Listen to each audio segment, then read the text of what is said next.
So, what's the big idea here? Well, as I've already started alluding to, the big main idea here is that most people have no goals at all, and the ones that do don't examine their goals very carefully before they spend their lives trying to attain them. And as you'll find as you go through the rest of this course, there are certain aspects of goals that, when we become aware of them, are incredibly motivating. And when you connect with those parts of your desires, you'll find yourself motivated to move forward and take action towards your goals naturally without having to, try and motivate yourself. Who hasn't struggled to find motivation to work on a goal? We all have. Have you ever wondered why you would be struggling to be motivated to achieve something that you want? It's because you're not aligned with the key core desires behind your goals. So without getting too deep or technical, let's simply put it like this. There's a surface structure of our goals, like being thin or making money, and there's a deeper structure to our goals that we often aren't aware of. Now, this deeper structure is what our goals ultimately mean to us. So for example, let's say that someone had a goal of,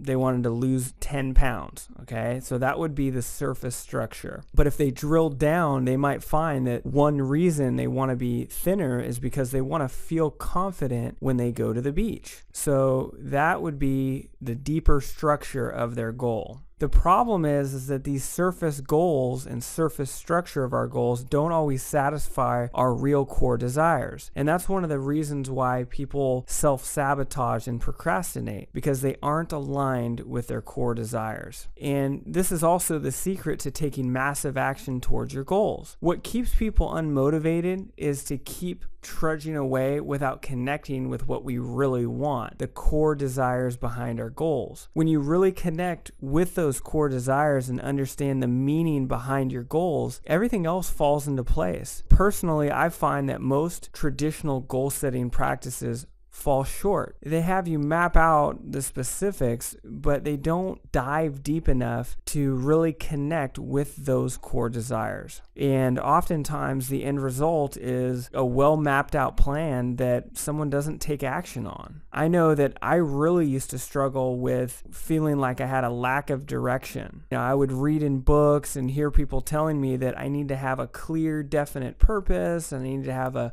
focus and all this type of stuff. But frankly, that always confused me. I just couldn't tell what that was for me. I also couldn't make up my mind. I thought that meant that you had to pick one thing to focus on for your entire life. And luckily I was wrong. You just need to find a clear goal that you want right now. So in step 1, we're going to start with a goal. In steps 2 and 3, we're going to start looking at what those goals really mean to us. In steps 4 and 5, we're going to start to identify what would dramatically help us to achieve our goals. And then finally, in steps 6 and 7, we will be looking at the key obstacles to achieving your goal and to designing your own lifestyle. Also, in step 6, there's a basic method that will allow you to begin to convert the obstacles and limitations that you find into strengths. Ultimately, in my view, the purpose of all goals is personal development. It's not about the thing that we get, like making more money or having a more attractive body. It's about who we become in the process of bringing those dreams to life. So let's get excited. Join me in the next video.